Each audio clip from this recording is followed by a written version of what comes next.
Hi everyone, welcome back to my channel. It's Jasmine here. Today's topic is entering Canada from the US as an undocumented individual, my pre-student permit process. Alrighty, so between March and May of 2019, I decided that I was going to leave the States and either move back to Mexico or give it a shot in Canada or Norway. Compared to the US, schools in Canada are much cheaper, even for international students.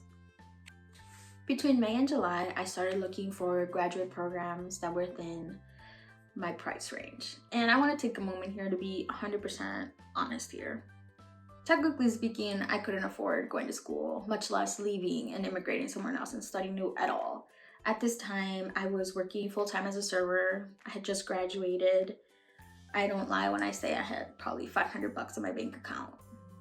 I share this because I don't want to discourage anyone who might say, I don't have money, I can't afford it, because I was very much in a very similar position, and I will make a separate video as to how I managed to pay for my tuition.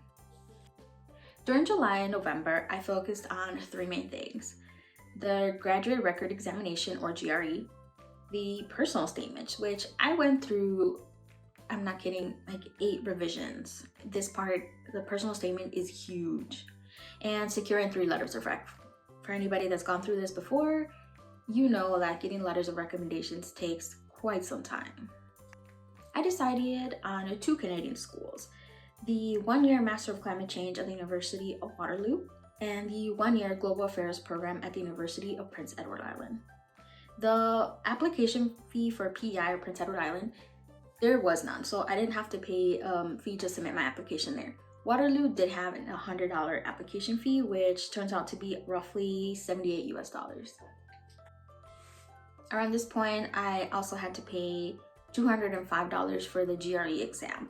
Here, I really stressed to do your research and see if you even need it, because I ended up not needing a GRE score. I could still send it to the universities, but it wasn't required.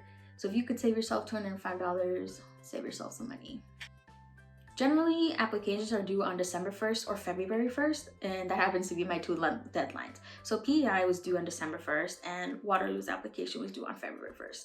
So after submitting these applications between December and February, it was very much a waiting game for me.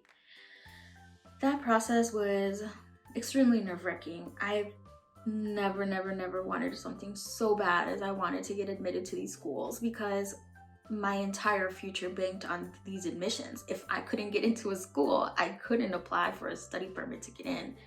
So these months were full of anxiety for me.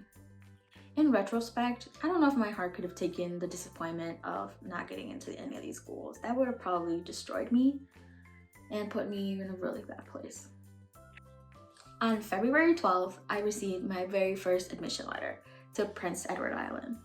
On February 18th, I was, to my surprise, accepted to the Norwegian University of Life Sciences Master of Environmental program. I still can't believe I got into that one.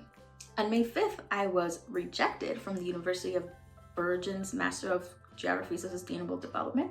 So that was the second Norwegian school I applied to. I didn't get into that one. On May 13th, I was accepted to the University of Waterloo.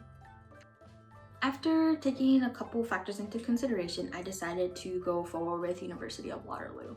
And since I had that acceptance letter, that's when my study permit process started.